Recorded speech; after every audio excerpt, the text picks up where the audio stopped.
mindfulness is paying attention in a particular way, on purpose, in the present moment, non-judgmentally. Compassion, empathy, communication. I mean, there's so many elements of this in terms of even for mental health. It reduces depressive symptoms. Kids only need direction, while we need a whole lot of work. So it's so interesting that our life force, the breath is the life force. Yet it's not easy to pay attention to it. Hey, welcome to another episode of Voices in My Head with me, Yameer Adhar. Today on the podcast, I have Sonam Mahajan. She is a mindfulness guru. Sonam is a trained mindfulness teacher, an ICF certified executive coach and life coach, and has over 15 years of multi-industry work experience across South America, Europe, and Asia. She works with companies, schools, and individuals to enable human potential through mindfulness and coaching techniques, achieving outcomes of well-being, productivity, and resilience. Her portfolio work ranges from driving results in the boardroom, enabling families and individuals to thrive, nurturing and guiding individuals in leading a life of meaning and purpose. She recently started sharing her knowledge and wisdom through her YouTube channel, which is called Yellow Door Talks and Podcasts, which I encourage you to check out. So let's jump into the conversation with Sonam. I hope you enjoy it. Give me your feedback as usual. Like, subscribe, share, comment, the usual jazz.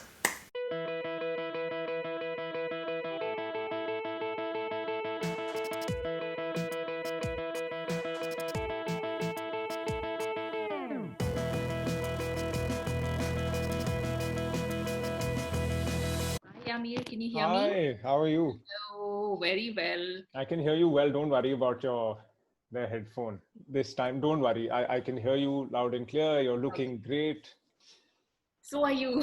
Thank you It's so so much. exciting to see all the work that you've been doing. Yeah, Congratulations. it's been crazy. Thank you so much. I think from the time that you got in touch, and I wanted to mention this, on the podcast that well, of course, I'm still nobody, but I was a even smaller nobody then when you got in touch with me late last year when I just started the podcast, and the book was taking too much time to come out, and but now I think I'm one of those few people that I'm grateful to COVID in a way because. Yeah. I haven't done whatever this is, if I can call this doing well in life. It's taken 34 years plus a pandemic to do that. So thank you for doing this. And you're in Singapore. When are we starting? We started when you started. We started. Yeah, no, I mean it's very casual and that's what it needs to be. You're still in Singapore and you've been there since the pandemic, or did you get out and in or something like that, or? No, I'm very much based in Singapore for the last 8 years now. Singapore is amazing. I don't know anyone who doesn't love it. We have so many close friends who live there. Yeah. And I would have loved to move there as well. The previous company that I used to work for, the HQ or the parent company was Singaporean, or Okay. Singapore, PTE Limited, as it was set up in Singapore. So I tried all kinds of tricks to try and get a position and move there, but it never worked. And I'm glad it didn't, in a way, because if I moved there, I would have still been in a corporate job that I hated. Yeah. Okay. So tell me, the first time I heard the word, and you're the person to talk about mindfulness. So I'm going to come to all that you do. People would have already heard. By the way, that's Why? too kind. No, not at all. Pressure up front. Not at all. If people would have already heard your introduction, which I usually record beforehand because I like to get it right and make it look nicer. But the first, when I heard, and this is so funny, the first time I heard the word mindfulness was a few years ago, maybe 1.5 years ago, in my when my son started this mother toddler program or parent toddler, and I used to go with him half the time. And the teacher suddenly said, "Oh, Zavian, please be mindful about something he was doing. He was climbing the stairs, or she was trying to tell him." And I was like, "Okay, this is an interesting word." And then this word has just kind of exploded in the last few years. Yeah. And I know that a lot of people may be loosely using it, and a lot of people know what it means, and a lot of people have different meanings of it. So I want to really dig into so what is it that you do with mindfulness, and how does someone like yourself with so many years of experience now become almost like a mindfulness guru? Okay, I'm not a mindfulness guru. You are So for me, so we will let stick me to get, that. so it's you want the long version or the short version? It's a long format podcast. Go for it. Like, Okay, so I'll give a little bit of a longer sense of how I got here, only to give some perspective. please. This is my third career, in the last 15 years, and so I think backtracking, spirituality has always been a part of my life since childhood. I just grew up in a very spiritual household. So somewhere I think it was just part of my subconscious. So that, was always there. Then I would say in the last 15 years, there has been so much of self-reflection, self-awareness work, introspection that I've done in trying to, if I can say, decode my own choices or the decisions that I've made in life. Because honestly, they were confusing even for me. I didn't know why I was choosing certain paths or going down certain, choices. And through all of that reflection, I think what became really clear to me is that for me, personal growth and transformation is what matters the most. I think it's something that I value the most in life. I can confidently say that through, my journey. Um, I found myself oddly, voluntarily, and actively kind of seeking out, growth opportunities, whether it was in career choices, relationships, family planning. All of my, when I think back, my entire mindset around these things was like, let's do it. It's going to be an uphill climb. It's not going to be easy, but it's going to be a fantastic opportunity to grow. And honestly, this has taken a while for me to understand, because it was again, like I said, it was quite confusing, because you live in a world that is quite different, and you are you, right? You're a unique individual, and it's not easy for people around to necessarily understand when you yourself are not very clear and articulate with what's happening in the voices in your head. Yeah. uh, so yeah, that evaluation, and then just looking at my own career, as I worked through different industries, geographies, and I've lived and worked in different countries, I've had that opportunity. You kind of go through solving problems for different kinds of clients, whether it's investment banks or it's governments. And I've done all that kind of work. So I had that, chance to solve different kinds of problems. And every time my approach, or I would kind of gravitate to solving the human potential, or, how do we maximize or optimize for human potential? I found myself gravitating there, whether it was required for the project or not. So again, this took time. I had to really dig deep to see what's going on here. Things like, how can we do better with our mindset? Is there something that I can do, my teams can do? Can we change our perspectives around things?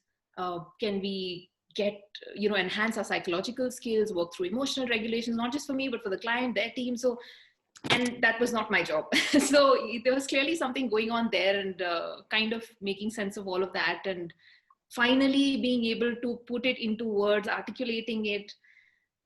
And I think the confusing bit was that when I look at my life, I feel like I'm very fortunate. I have had great relationships. I've had few, but very deep and strong bonds in that sense. And yeah, I mean, life around me was great. I went to a great school. Uh, Things were comfortable. I had great jobs, great bosses. Honestly, externally, nothing to complain about, but there was so much of internal turmoil. Until I realized that, my entire, or whether you call it some kind of a stress, or the journey that I was on was a self-actualization path. And one doesn't realize that there could be stress associated even with that. Sure. And yeah, that is what it was. And it's taken me a very long time kind of to make sense of it. And then 5 years ago, I think it was just utterly clear to me that this is a path that I need to take. It's just too important to me. And then I quit this was the second time that I changed careers, and I moved into coaching and mindfulness about 5.5 years ago. So before that, what was the first career, broadly speaking? Yeah, so I was working in the financial services sector. So I studied economics in Delhi. Wow. Yeah, so I did that, worked in financial services. I was working in India. Then almost within a few months of starting my career, I moved to South America. So I was working in Chile. Oh, wow. And how exciting. Yeah. So again, so it was very confusing why I wanted to, sometimes leave things that were very comfortable, that were kind of, people also couldn't make sense of it. Why do you want to leave? You're doing so well. And I had all of these experiences. Then I also moved to France, where I was working with the UN. And then I came to Singapore. I was working with the UN and the Singapore government, which also I left. So, I mean, clearly there was something going on. Like, I mean, again, like I said, even I was confused to some extent that why am I choosing this? So it's taken a while. I wouldn't say it was a very obvious obvious thing. It's taken a lot of reflection and self-awareness work. No, I applaud you, and I applaud your willpower and your guts to be able to just change cities, change jobs, move across the world. Not everybody can do it. It takes a lot, and I can understand why perhaps people around you were questioning that you're in such a good place, you're in a comfortable zone. Why are you moving out of it? And that's what happens. Like, you have to make yourself uncomfortable and get out of that comfort zone sometimes to really find yourself. Yeah. I know this sounds woo-woo, but it's not. And this is a story of a million people. When I was a similar story when I was quitting my job, or when I quit my job, and this was a job that was, and in the Indian context, when you're living with your parents and all your bills are taken care of, it was a crap load of money that I was getting. I was getting just an insane amount of money for someone like me who had never been academically successful. It's not like I was a high achiever. It's not like I was going to change the company around. I'm not a Steve Jobs. I'm not a very smart person. So for me to leave that job was like, everyone was like, oh, what are you doing? Especially the family, right? And in India, family is so important. And of course, I got the job because of my family. No doubt about it. I didn't get the job because the boss thought that this is the best candidate for the job. And I can be honest about that. And that's one of the things. I'm very honest with myself. That's courage too. I mean, yes, but I've always been, and I'm not a very ambitious person. I'm just not, right. I'm none of those things. But I think one of the best decisions I finally took. I'm not saying I didn't add value to that company and stuff. I did, and I don't want to get into saying what I did and didn't do from in that context. But it was a big change, and especially in the Indian context for the family to accept that this guy must be crazy. He's leaving this job. He's not going to stick to anything. He's not consistent. He's not, and I haven't been consistent mostly in life. But till I finally found, I love podcasting. It's a good medium. I think some great relationships and friendships and associations from people like you. I would have never met you guys or spoken to you or had these bonds if I didn't get into this space. I would have never written this book if I wasn't unemployed for 3 years, and I'm still technically unemployed. But if I didn't have that space, I wouldn't have done this. But I wanted to actually understand, is mindfulness a new word? And why haven't we heard of it before? Because it just seems, the principles of what I understand from it, which we'll get into, it just seems like a very old concept, which is kind of being repurposed now. So do you want to get into it now? Yeah, please, if you could tell me. So let me give you a bit, since you've asked this, a bit of a technical perspective. So there are two schools of modern mindfulness. There's the Western school of modern mindfulness that was founded by someone called Ellen Langer. So it's also called the Langerian School of Mindfulness. And then you have the Eastern School of Mindfulness that was founded by Jon Kabat-Zinn. Now, I'm going to be talking about the Eastern School of Mindfulness when I talk about mindfulness today. Okay.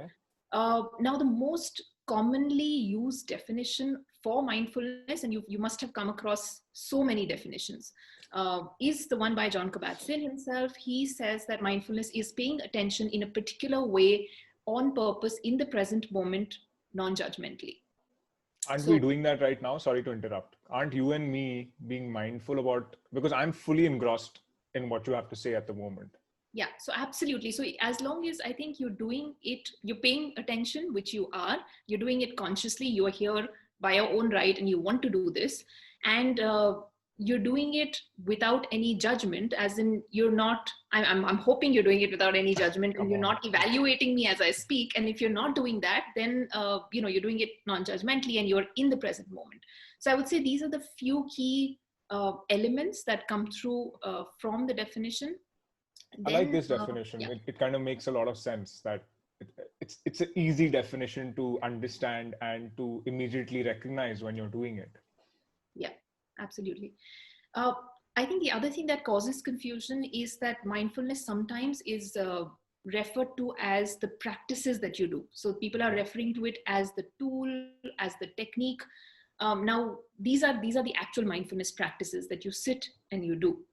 But it's also referred to as a trait, as a way of being. Like you pointed out, in the beginning, that your son was asked to be mindful about climbing stairs. And by that, essentially, be in the moment and all of the elements that we just spoke about, right? Now, as we practice mindfulness, we are honing in or increasing our capacity and capability to become more mindful as a trait in daily life. Right. Now, this not to say that this has to happen in this order or sequence, but typically, I mean, we know this, right? It's not, unless you are a mystic, someone who can just be a lot, who can just be mindful a lot. Most of us need work. We need to train that muscle to be, mindful moment by moment in our day for a large part of the day. We even struggle for 5 minutes a day, to kind of be in the moment.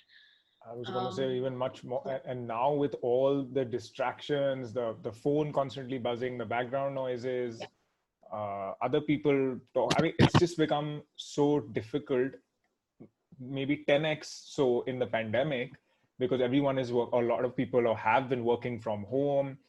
Couples are, together the whole day. The children are doing their Zoom schools and Zoom classes. So this is a big ask. Yeah, it is. It is, and which is why you have the practices. The practices are meant to be done. So you take time out and you practice this, not because, to be honest, life is meditation. Ideally, if one could just be in that state of being in that, where it's really a natural disposition for you, fantastic. But we as human beings, it takes time to get to that, or get to, even a comfortable, even half an hour, like you said, or whatever form that we would desire for needs that kind of training, and the practices are designed to help us kind of with it. So I think that's what creates confusion and it's also been used very loosely, I feel, the term, which is fine. This happens, all the time with words. But I think because you asked me, I'm kind of technically explaining. This is very useful to know the technical, that there's actually like a subject called mindfulness. It's not just something that some people came up with and it's become the hipster cool thing to do. Yeah. And so it, like you said, I think it's been around, and it definitely has its roots in Advaita Vedanta, in Buddhism, in Zen practices, and some of the philosophical roots can also be traced back to Sufism and Taoism. So it's definitely, it has its roots there. However, I feel like, and I would have talked more on this, I think that's the other confusion that we have. Is it the same as meditation? Is it the same as... Obviously, that was going to be my next question, that what's the difference between yoga and meditation, and when I'm fully engrossed in any activity that I love doing. Absolutely. So yes, this comes together, right? I always get asked this together. Is it the same? Is it different? So it's not. So in that sense, yes, the roots are there. And but what mindfulness does is that it removes the faith element from it, and it adds the empirical evidence. So essentially what you're doing is that if there's any religious or spiritual aspect or any kind of you don't need any accessories to practice this. So it's kind of making it possible for anybody and everybody, irrespective of your subscription to faith, religion, philosophy, to just come and practice. I could be an atheist or agnostic, but I could be a well practicing mindfulness person. I could, absolutely. Because I don't need to worship an idol or go to a temple or a mosque or a synagogue or keep a fast. I can just, I'm doing it right now. For me, it's been strangely a very crazy busy day. I'm actually feeling very relaxed talking to you. It's like a break time for me. So like podcasting is like my downtime almost, because I'm getting to have a great quality conversation one-on-one with someone and learning new things, which I love doing. So this is I'm getting my mindfulness time now, and I'm grateful because I'm talking to a mindfulness expert. So what better than that? You keep putting the pressure back on, huh? No, there's no pressure. I just feel that I don't actually know anyone else who's dedicated now, I can say, their career and their life to teaching this as a subject, understanding it, and going ahead and helping so many people. So I applaud you for that, and to help others understand what this is. Thank you. I think it's benefited me a lot. I think what you were also talking about, right? Like people around you. Somewhere I felt like, okay, I don't want to let me come back to finishing what I was talking about. Yeah. So And faith then tell me about what you had on your mind yeah, as well. sure. Yeah. Sure. So faith and empirical evidence, essentially, yeah, removing the religious aspects so that only to make it easy, again, not to say that one is good or one is better or any of that, because I just feel, so that's the other thing, right? Now, one is that the manner in which we practice each of these things is very different. So when you're, say, comparing religious and spiritual practices, I shouldn't even use the word comparing. I think if you're just trying to understand, and that's a natural, maybe differentiate is a better word. yeah, or kind of makes sense, because what tends to happen is that when you see a new practice, you try to negotiate and figure out where it fits within your existing practice, and which is why we hear so much, oh, this sounds very similar to what I'm doing, oh, it's the same thing. I think it's fine, because as long as you have faith and it's working for you, fantastic. But if we look at it from a technical lens, it is different, because one, the way in which you practice is very different. There are meditation practices that are mantra based, that are chanting based. You have deity based, religious and spiritual practices, and mindfulness practices are different. They are just a unique form of meditation. So Understood. think of mindfulness as a subset of the broader meditation umbrella. So one question that comes to mind is, if I'm already doing a yoga, a meditation, or some form of religious practice, like let's say a Buddhist, like a Nam-myoho Renge Kyo chanting for half an hour, 1 hour a day, and I'm already doing these things, or a combination of them, or perhaps even one of them, do I still need to incorporate mindfulness in my life separately, or will that benefit me? I mean, I know it'll benefit me, but do I need to do it is the question. And that's why I think that point we made, that's a really nice point that you made, was that people are trying to make sense of it by saying, I'm already doing this, so do I really need to do this? Yeah, and you mentioned Nam-myoho Renge Kyo. So I have been chanting for the last 13 years. Wow. Myself. And I practice mindfulness as well. So, I mean, this is something that I can speak, I can personally, because you mentioned this, I can say that I do both, right? But there may be practices that I don't have an experience with. Because there's so many out there, honestly. There's just a number of practices out there. So one is that the manner in which we do them is very different. So some meditations are more focused attention, while some are open awareness. Mindfulness has elements of both. So there are certain practices. So if you're doing a mindful perception practice, wherein you might be in open awareness of, the sounds, the texture, the feeling, you're just in awareness of what's in your environment or in your presence. While there are times when you're focused on your breath. There are times when you're open monitoring your thoughts, your emotions. So again, I think the manner in which these practices are done, one, is different. Secondly, you cannot compare them, because the outcomes, the intentions that they are designed to meet are also different. I think this is something that is missed out. So when you say that if I'm chanting, do I also need to do this? I think it depends on what you want, what your life needs, what outcome you're looking at. And now let me define this as well. So say, for example, if you're looking at a religious or a spiritual practice, it's possible that the intention could be a soteriological goal. It could be moksha, nirvana, it could be salvation, redemption. While when you're practicing mindfulness, it's very, very clear that they're talking about working on your mental and physical well-being. Full stop. Right? So there is a difference in terms of outcome. Now, when I work with corporates and I walk into a company to run a mindfulness workshop, why mindfulness might work in that scenario is because employees are in the company not to, become enlightened. Essentially, I mean, they are looking I mean, it's just the reality of it, right? You are looking to enhance your well-being, to enhance your productivity that, Right. then flows into what you do at the workplace. So again, I mean, I'm just giving this example because the outcome is important. Mm-hmm. Now I can go for a run and I might be able to sleep well at night, but is that what I go for a run for? Or do I go to work out or lose weight, right? So sleeping well is a secondary outcome. Side effect outcome, a positive experience so I that would say comes out of that. primary and secondary outcomes. So primary outcomes, yes, of course, you might experience peace, you might experience, other kind of things through So mindfulness. that's what I wanted to ask you. Sorry to interrupt. Can you just focus a bit on mindfulness and the wellness outcome? Like, what can I get out of it?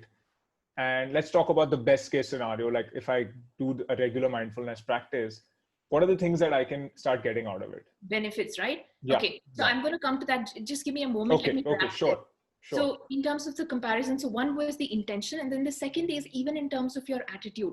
When you are practicing, say, a religious or a spiritual, you're doing a religious spiritual practice. Again, I'm kind of generalizing here. The attitude could be one of detachment. It could be one of renunciation. In terms of the broader, approach to that. While when we talk about mindfulness, it is about letting go. It's about bringing forth a beginner's mind. It could be about not striving. So again, there's the approach, the attitude that you bring towards the practices is different. The intentions are different. The manner in which you do them is different. So there is absolutely, I think we're missing out if we start to compare. It's about what you need in your life right now. And in fact, one of the kind of benefits of mindfulness is that it increases your spirituality. So there is, it goes hand in hand in that sense. And a lot of people have experienced that. They've had existing practices and, this is all evidence-based, it's science-based practices. So you do these and then they've experienced that their own practices have gotten enhanced and fine-tuned and all of that. That makes sense. Okay, so coming to benefits, right? You asked about. So benefits, where do I begin? There's a lot. I'm just asking because, I'm sure there are tons, but like which are the ones that we should be aware of? So I'm trying to convince people to start this. So I think everybody needs to see benefits, right? Before you start doing something. Okay, so one, it leads to, something that is quite impactful is the fact that it changes the structure of our brain. As we practice, literally rewiring of the brain takes place, wherein our sort of reactivity is tamed, and we start to use our prefrontal cortex, which is basically where the executive functions lie, and that's where we make our decisions from. That part of the brain becomes, we can start tapping into that part of the brain a lot more. So structural changes happen as we practice. There is, of course, your learning for kids, learning capabilities are enhanced, your innovation, creativity, productivity, resilience, compassion, empathy, communication. I mean, there's so many elements of this in terms of even for mental health. It reduces depressive symptoms. I mean, in terms of purpose, right? Values, clarification. I think that's something that personally has helped me a lot, knowing what matters to me in life and being very clear about it, because that helps you navigate things. So values clarification is the other thing I'd like to mention. This is a beautiful list of things, of benefits that people should definitely start incorporating it. And so now I want to talk to you about mindfulness and parenting. So both for myself as a parent and of how I can, now I have a 3-year-old. Now can a 3-year-old really, or can I start pushing those ideas of mindfulness? Because I'm already pushing a lot of wellness ideas, because I wanted to become second nature for my son. So like cold water kind of exposure, showers, breathing, some sort of breath work. And in a school that he started, I'm so happy that they have like this breathing wind down exercise at the end of their Zoom class. Now, I don't know, for whatever it's worth, I was very happy that it's there. So I feel that whatever they learn at this age, it's going to stick with them for the rest of their life. Now that is the good and the bad. So if you get your child addicted to sugar at this age, they're going to be sugar addicts when they're older, most likely, right? So how can I, both as a parent, and maybe this is a tough question, as a parent get more mindful, and how can I impart that knowledge to my child? And a lot of parents will want to know this and benefit from this. There is no easy answer to this. And I know, but whatever we Yeah, can no, help with I think the reason why I hold back is I feel like I'm going to lose all my parent friends in my journey of mindful parenting, because I think I keep, for me, I think it's very clear in my approach to mindful parenting that it's all about us as parents. And I'm a parent of a 4-year-old and a 2-year-old. I have 2 daughters. Wow. Yeah, it's all about us. It's all about us. In fact, I you know this, that I started a YouTube channel, and I'm going to talk to you about that in detail. I want to know about your podcast, and I'm very angry I've not been invited on it, but not yet. It's just begun. I know. I'm just kidding. I want to know. I'm really interested to get into what you're doing on the podcast as well. So the reason why I mentioned this is because I recorded 10 puppet shows, and as I was recording it, and these are just bite-sized stories where I'm communicating wisdom concepts. And honestly, when I was recording it, I felt this is parents need to watch this more than kids. Makes sense. And funnily, and I never said this is the first time I'm saying this, because I'm a parent and I know that all of the work that is required is me. It's all me. And I'll talk to you about this a little bit. And this has happened. This is exactly how it's transpired. Parents have got back to say that, they've got me doing something and they're like, oh, Sonam Aunty said focus, or Sonam Aunty said persevere. And, so it's the kids correcting the parents. Fantastic, right? Yeah. And so, it brings me back to the fact that kids only need direction while we need a whole lot of work. Sure. And we can keep waiting for schools. And that's, I believe that it should happen in a wholesome manner. I've been teaching mindfulness at schools as well, with teachers, with kids, but the entire ecosystem needs to be there. You cannot outsource this, pay, your school and think that it's going to be taken care of. We have to work as parents, I think, day in and day out. And I think for me, I have loved it because it's probably the best opportunity to grow spiritually, to just transform your being. It brings up so much stuff, I feel, individually, that needs to be worked on, because you start seeing patterns. You start seeing patterns from your own childhood, stuff that is just there in your subconscious. And you are dealing with a unique individual. It's a new person. And I feel like somewhere we miss that. We miss that this is an independent entity. They're a different soul. They're a different individual. And we don't own them. We somehow feel entitled to sculpting them, to, designing and, making them products of the future and, all of that. I mean, it's crazy. I've been hearing that preschool admissions need to happen before you conceive a child. Oh my God, don't do that. Don't get me started on admissions. I mean, we are very grateful that we got very lucky, but it is, and in all metros like Delhi, Singapore, London, I mean, not just there, everywhere is crazy. Our admissions are crazy. So that's a very, sore nerve. I don't want to, let's drop it. So yeah, I think it's somewhere, the system, and then we as parents as well, we are giving into that system in some sense that it's again brings back to how we view success, what our fears are. Why is it that, why are we panicking? A child that is not even born, but there's so much stress around some of this. And I feel like, again, we need to keep looking back at what are the deep fears, what is the ego, what's happening within, unpack it. And, when you keep asking yourself, why, it's always you. It's not the child. The child is just doing what they're doing. And so I think fundamentally that, but there's just so many, we can do an entirely separate podcast just on parenting. Great. We must, let's do it. I'd be very happy to, because this is a subject that I'm very passionate about, being a parent, newish parent. And sorry, you mentioned in the beginning, and I'm just going to say it as it is, right? Yeah. We as parents, I feel like this is a tendency now that we have kind of let go of certain, maybe we've let go of aspects around academics or extracurricular, but then we are obsessing about yoga, meditation. Sure. I mean, I bought a breathing ball last year for my daughter, and then I'm like, what am I doing? It's the same thing. It's the same thing. I'm channel. Why am I trying to, get this into, and in some way, kind of, what if she's not interested in But it? can I play devil's advocate here for a second? Yeah. Now, let's say we bought some book. Okay, some book for my. I mean, I go on Amazon every day, and he loves reading, so I buy him a lot of books. But it would obviously, it's much easier and much cheaper, surprisingly, to just hand him the iPad and get tons of books there.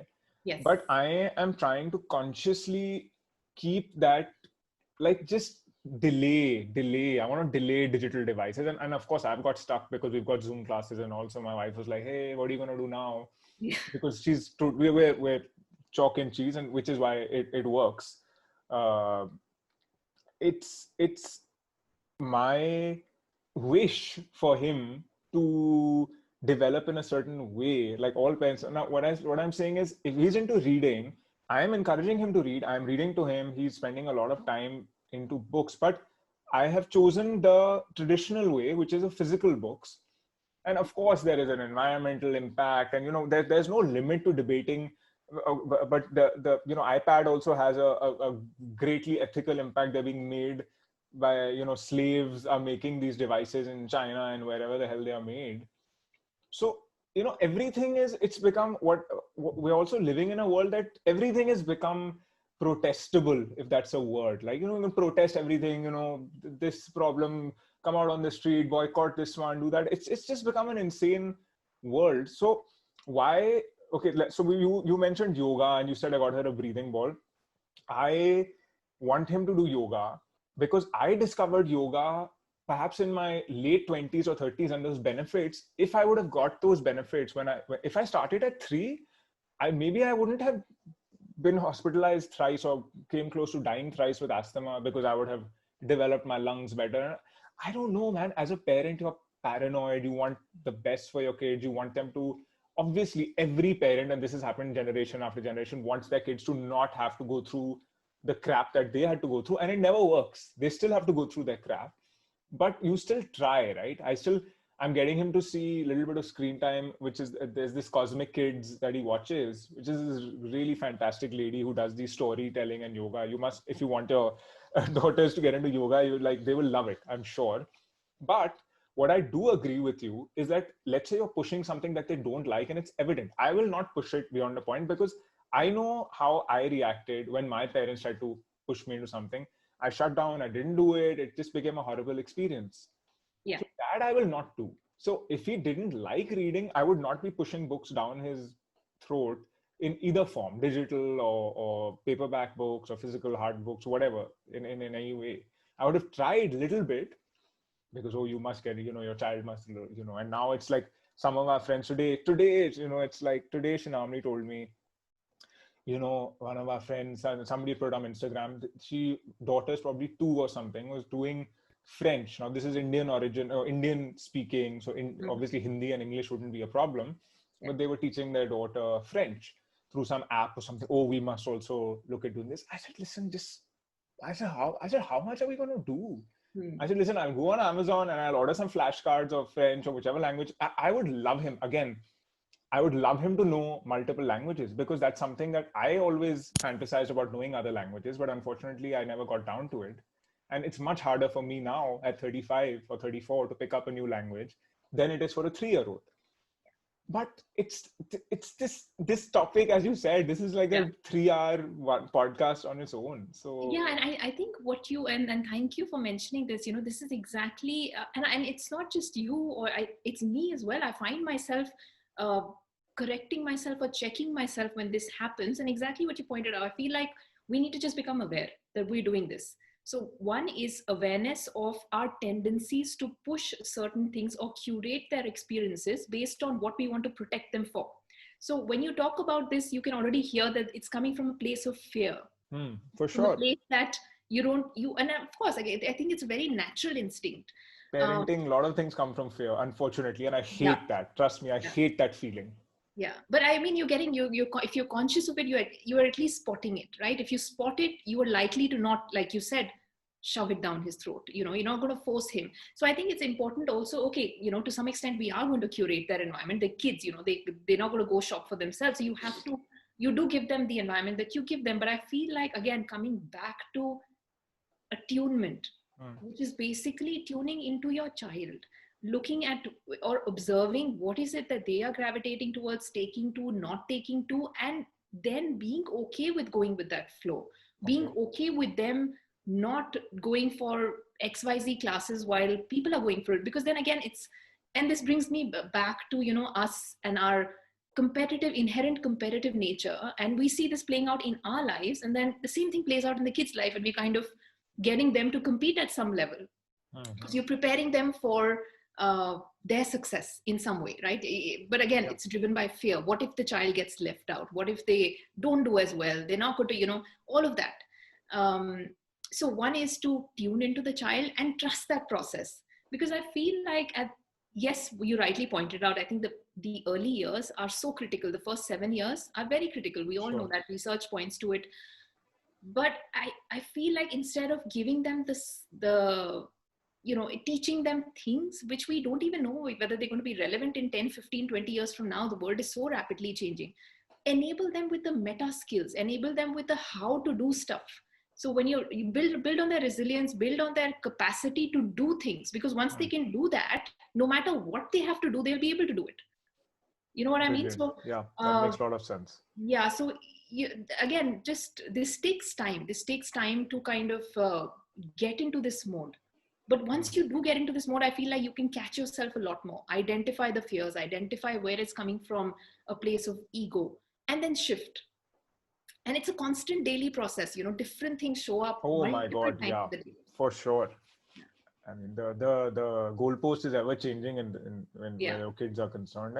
So can you just contextualize this in the mindfulness umbrella? Like, even if it's one thing that you can tell me that I can start today or tomorrow, what can I do? Because one is, of course, I see observation and nudging in the direction of your child's potential. We don't become one of those, mera beta doctor, engineer. I am an unambitious person. If my son becomes ambitious, that will be not something he's learned from me. That will be something he's got from his mother. I just feel that point is well noted, and I was already in favor of nudging him in what he wants to do, because I know the consequences of. Otherwise, you'll have to be like me. You'll have to go through multiple jobs, depression, anxiety, all kinds of stuff. And finally, maybe you'll be lucky enough to reach a point in your life that you really know what you love doing and be able to do it mindfully. And when I say that, I mean without worrying about paying the bills, without judgment, without worrying about other people's judgment, just doing it. Like, I don't care. This is a conversation between you and me. It's my podcast. I can say what I want. I can abuse. I can edit it the way I want, and I can put it out there. This is the first time in my life I feel fully in control of what I'm doing, which is why I love doing it. And maybe control brings an element of it just kind of in a negative connotation puts on it, but that's not. It's peaceful for me to do this. I don't know if that makes any sense. Yeah, absolutely. When I was talking, and then this was coming to me as well, that for me, I've said this, to several people in the last 2 years, for me, have been the most joyous. I have never been happier. And I feel like it when you're in that space. So I can completely imagine that you're feeling that flow and joy in life. Flow. I think flow is a good word for it. So you were... parenting, you asked. Just one thing I was saying, if you can, and I know because I'm putting you on the spot, because just some sort of a tangible thing that any parent who's hearing us, who's watching this, can just try incorporating it, even if they just try or think about it. So I think fundamentally everything comes down to practice. This entire concept around the fact that parenting is a natural phenomena and it should just occur and one should be a natural parent, I don't buy into it at all. I feel like relationships need work, marriages need work, parenting needs work. Everything needs a lot of work, and you are consciously working towards it or you're not. And, to say that, our parents did this and we turned out fine. I think it's somewhere, again, we're trying to cover up for stuff that we've gone through and kind of make sense of it and make it seem that it was worth what it was. But I feel like that's not a valid enough justification, for us to kind of continue doing it in a very natural way. And I'm not saying this because I teach mindfulness or I'm a coach. I have gone through this journey myself, Yes. and I have felt the need for something more structured to be in place to help me through this and to accelerate instead of being lost in the process. So I think fundamentally everything comes down to you sitting and practicing. When it comes to mindfulness, you have to sit and do the practices. There is, and I'm all about action. I think for me, the entire coaching work that I do is not motivation. It's based on actual transformation. If you're not using the wisdom that you gained, or the whatever it is that you gain from people you meet, it could be conversations, if you're not taking it and putting it into action and changing your life for the better, or for what works for you and all of that, it makes no sense. I mean, then you're stuck, you're just in that. And so many people I find are floating in that motivational space, but are not able to make that shift. And I feel, to me, that space is important, and that space in mindfulness can be plugged by sitting and doing the practices. I can, and which is why I teach mindfulness, not because it's rocket science to meditate. You can pick up Headspace and you can plug it in and do it. But I love why are people Headspace. not doing it? Love Headspace. And by the way, I have used Headspace successfully many, many times. I love it. I do their meditations. The most effective is they have these sleep casts in Headspace. Yeah. In fact, I want to quickly show this to people. And Yeah. so in Headspace, you have this sleep here. And in sleep, you have sleep casts. So sleep casts are like stories, and they are brilliant. And it's like melatonin. It just knocks you the hell out, because the voice of that person is a dreamy voice, and there's the perfect music. It's really, really good. And I highly recommend it if anyone who has any sort of trouble sleeping or a wind down, because they also make you do, before the story starts, they make you do like a couple of breathing wind down type exercises. I mean, it knocks me the hell out. I mean, I've dropped my phone on my face also when I did it initially, because I was thinking that, let me just hear it. And now I put it on my bedside. I know that there are tools like this that one can use, like Headspace, and Calm is another app. There are 2-3 other free apps that one can use. And but some of them are really good. There are completely free ones on YouTube as well, which I don't like as much. I don't really like them, because they're better and worse. I guess they're preferences. People will have their preferences. Yeah. So you said it comes down to practice. It does. And this is what I was saying, right? There are so many resources out there, but again, it's not rocket science. You need to plug it in and you need to do it. But there is still a challenge in being able to practice. And different people have different reasons why they cannot make the practice stick. A lot of people started out, but really doing it. Reasons are another word for excuses. Yeah. So, well, again, we're human beings, right? All of these things come up. And so essentially when I work with people, it's to make their practice stick. Is how do you make this a reality in your life, which, kind of stays with you, and you're on a path of continuity, and then also understanding what mindfulness is from through various practices, through various exercises, through insight-driven conversations. So it's a very intensive 8-week journey that I take with them, which then 8 weeks. Okay. Yeah, and it's very intense. You have homework and hours of practice that you do, and that kind of then takes them to a space where they're kind of self-sufficient, and that's why. And 8 weeks of how many hours am I putting into this? So it's 2.5. We meet for 2.5 hours weekly, and then so that's 8 weeks. Now it would be digitally meet, right? You're still doing this, and so how does someone? I would have asked you that in the end, but since we're on it, I mean, how does someone get in touch with you to do this? I guess we can put out my contact. I mean, I'll do that. But, yeah, I mean, I have a website, and so you can reach me through that. I'm on various social media platforms. Just perfect. So I have those. I will share those, and we can right in the end we had discussed maybe we can do a 5-minute like a breathing practice that you can teach. Maybe that I can do it, or people can. Can we do that now, or before that? I was just wondering, because we can end with that.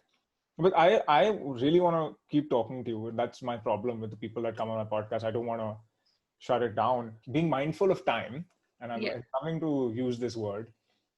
I want to actually ask you about your, so your podcast is now separate from your coaching practice? sorry, this is under the, you try and do the podcast discussion, keeping like a, because I keep a Yeah. wellness umbrella over me when I'm doing the podcast. Are you keeping a mindfulness umbrella over the discussion or not Mindfulness necessarily? coaching, growth, mindset, all of what I Right, coach people right. on, I think it's about getting people's perspectives in addition to the expertise that I kind of, which I already work with people Understood. on. This is also wellness in a lot of ways.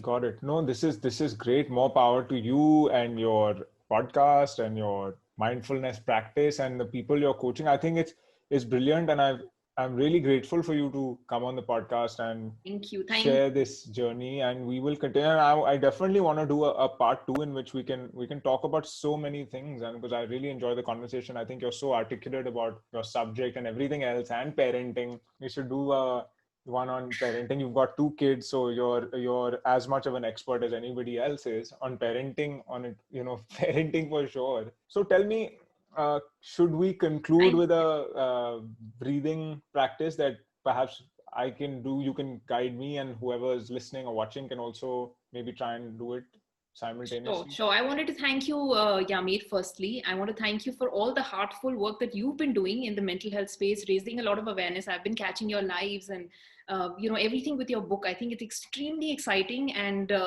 I would like you to not undermine what you're doing.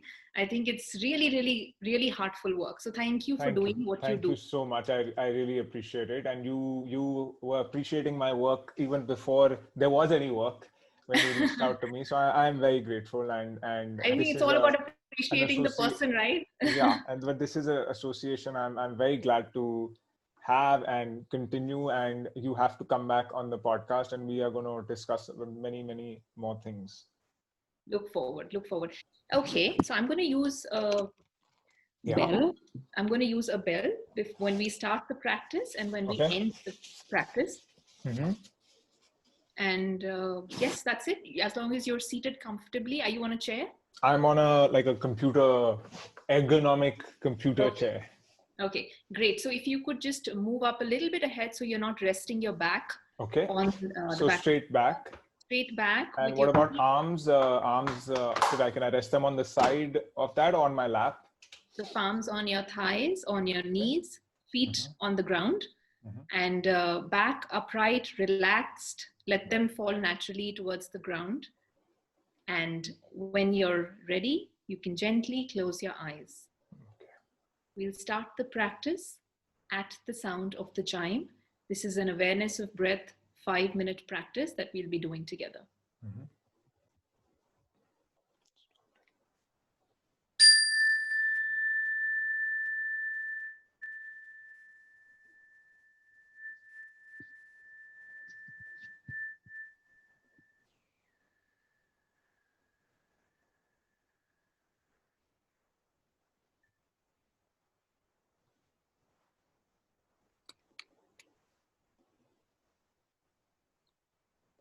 Welcome to the Awareness of Breath meditation.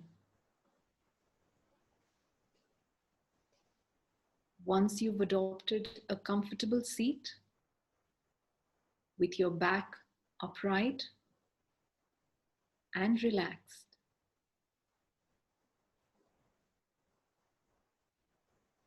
gently bringing your attention to the breath.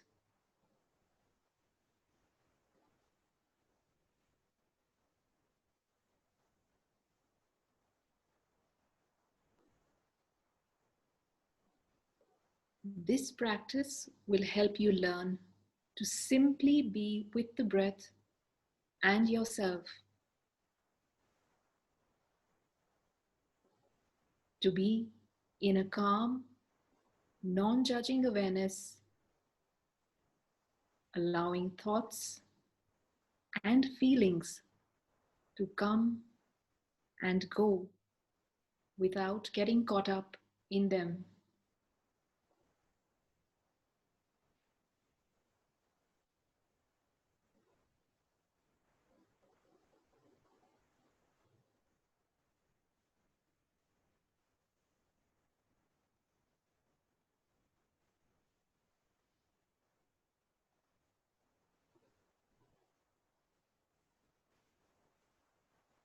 Sitting comfortably becoming aware of the contact of the body with the chair and noticing your posture.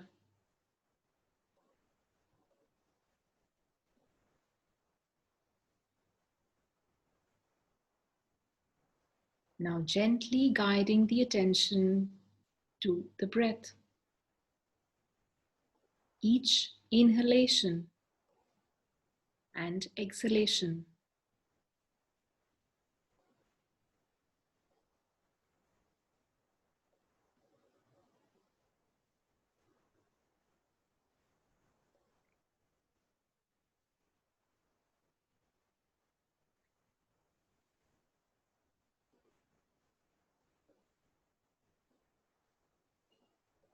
Bringing your attention to your breathing, either at the nostrils or with the rise and fall of the chest or abdomen.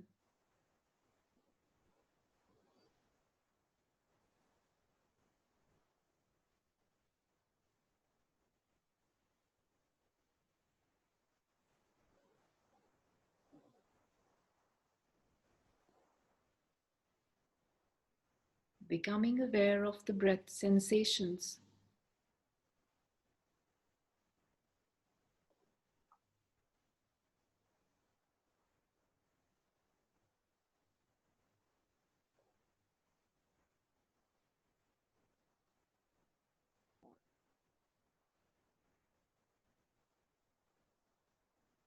Thoughts will come into the mind, and that's okay. It's natural. Simply guiding the attention back to the breath each time this happens.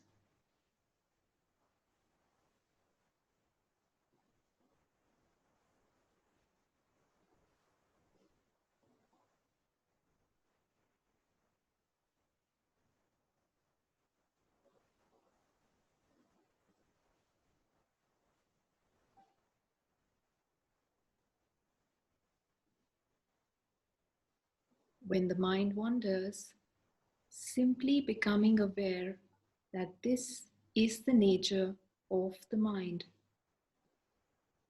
not the failure to meditate.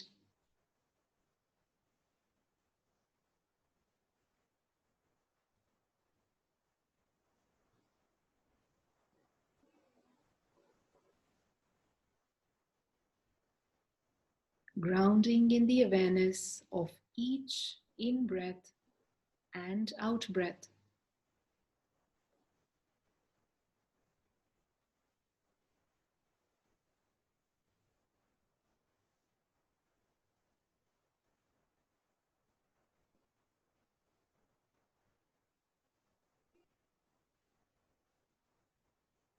Become curious about the breath. Is the breath fast or slow?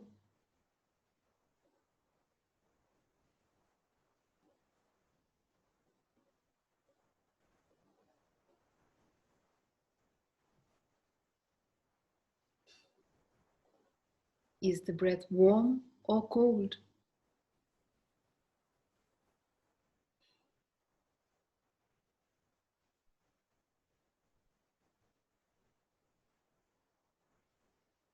Is the breath deep or shallow?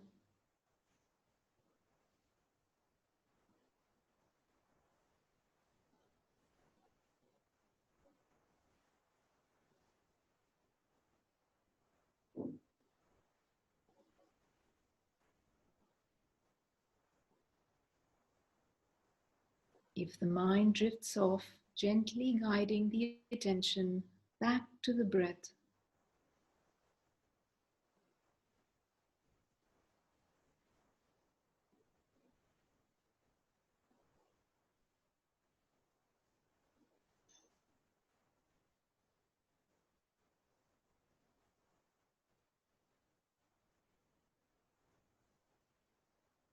We will close this practice at the sound of the chime.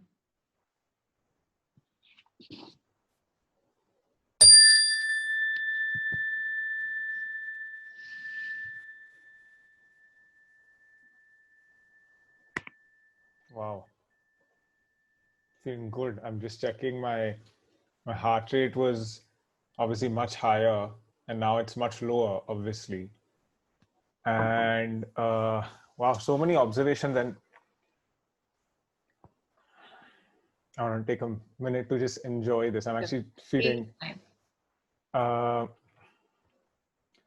so it's so interesting that our life force, the breath is the life force, yet it's not easy to pay attention to it, right? And especially for, like, I do lots other kinds of breath work, and maybe which you can call forms of meditation, and maybe yoga and stuff, but it's not easy when you're, like, I was excited, right? We've had a brilliant conversation. I'm really excited to get this episode out there. It's fantastic, stimulating conversation. And then to do this took a couple of minutes for that excitable mind to say, okay, let's just focus. And it's amazing actually that feeling great, 5 minutes it took to do this, right? Nobody in the world can say they don't have 5 minutes to do this, even if it's at the end of their day. And in fact, if you do this right before you'll be asleep, by the way, but if you're lying down and doing this, like a lot of some similar stuff in headspace, it winds you down. So yet it's, I mean, what still it's amazes me that our life force, but we can't pay 5 minutes of attention to our breath. And that obviously that comes with practice. You can pay attention to your breath for 500 minutes also, but you have to practice it. You have to really get into it. And it's also nice to have a guided session. Like, I've done guided ones on YouTube and on the apps, and it's nice to know that it's okay. It's not a mistake. You're not really breaking the law if your mind is thinking about, what am I going to eat for dinner soon? Or what's, something. It's normal, because your mind, to slow it down, it's the most powerful tool in the brain, the most powerful tool in the world. Sorry, I said brain. It's the most powerful computer in the world. So to give it a break, it requires a lot of practice, and it requires you to continuously build that muscle, which allows you to switch off in that moment of focus on your breath. And I really enjoyed that. So thank you for that. And I'm sure people who are listening can try and do it and see for themselves. I'm feeling extremely relaxed. It's absolutely great. And I think this is not about pushing mindfulness to you or anybody to say that this is what one must do. This is just one of the ways that you can do what you do. And again, maybe because I'm a millennial myself, I've had a lot of questions. I've questioned everything. I've been very spiritual, but I'm also the person who will ask a lot of questions. I want to know why, and I'm okay to believe stuff, but I at least need to have my own why as to why I'm doing this very clear. Sure. I've through the, and which is why I like teaching mindfulness, because it takes away, I can focus on just teaching you a practice, because there's not that additional explanation that I need to give around why one must believe in something or subscribe to something, which I've also kind of talked about as passionately. But then you realize that to reach a wider audience, you need to kind of maybe reduce some barriers so that a lot more people can benefit from it. So I think all of this, what you said, right? At the end of the day, it has to be relatable. It has to be usable. So my entire journey of figuring out, and I'm not teaching this out of experience. That's why I spend time in trying to understand, how can I teach this? Okay, it's benefited me and all of that. Like, I've had my journey, I've had my, I've realized what I want to do, purpose and all of that, but now I want to teach it. So I spent 5.5 years trying to understand, how can I teach it in a way that, there's limited pushback and it actually makes sense. And, there's that acceptance around the reality of the human life. You can't, people are busy, they have lives to live, they have real struggles. And, some of us are very fortunate in various ways. And it's important to tune into the fact that people don't have time. So what can you do in the limited time? Or people have certain physical challenges. What can you do then? So, my entire mindset has been, what can potentially not work? So how do you make, how do you add value there? Because what already works and is great, and people who are going to buy into things, it's easier to kind of address that audience, and all kinds of audiences exist, right? Right. So I love it. The classes or the meditation classes that I have, and when I get asked these questions, because this is exactly what I've uncovered for myself, because I've meditated and I've struggled through it and found, pieces of answers, read up about it. And so this is really exciting for me when you mention that, the mind drifts or, basic stuff. Of course. And And this is someone I wouldn't call myself an untrained person, because I do a lot of breath work, and my whole life is about wellness. Yeah. My day starts and ends with wellness. I do yoga, I do mindfulness. Meditation is something that I've just not really gotten into, because I do a lot of other kinds of breath work. I do box breathing, I do the Wim Hof method, I do a lot of things that I do. I have to get into a meditative state in order. See, I bathe with water that's close to 0 degrees. You have to get into a meditative state in order to endure that. So I put myself in situations which force my, to be meditative. Despite that, my mind drifts. Despite that, it is something I have to inculcate. It's a practice I have to learn. I have to just do it. Just do it. Like that. That's what it is. And I know people are gonna. I mean, I hope they're gonna stick around to hear this part of the podcast, which is right in the end, and actually practice this. Yeah. And would love to get their feedback. So, Sonam, I have thoroughly enjoyed this discussion. Same here. And I encourage everyone to go to follow Sonam on social media. I'm going to put down her details. You're going to get to learn a hell of a lot of stuff about mindfulness, and she can perhaps coach you if you're interested. Get in touch with her. Maybe you can do the one-on-one coaching. It's one-on-one, right?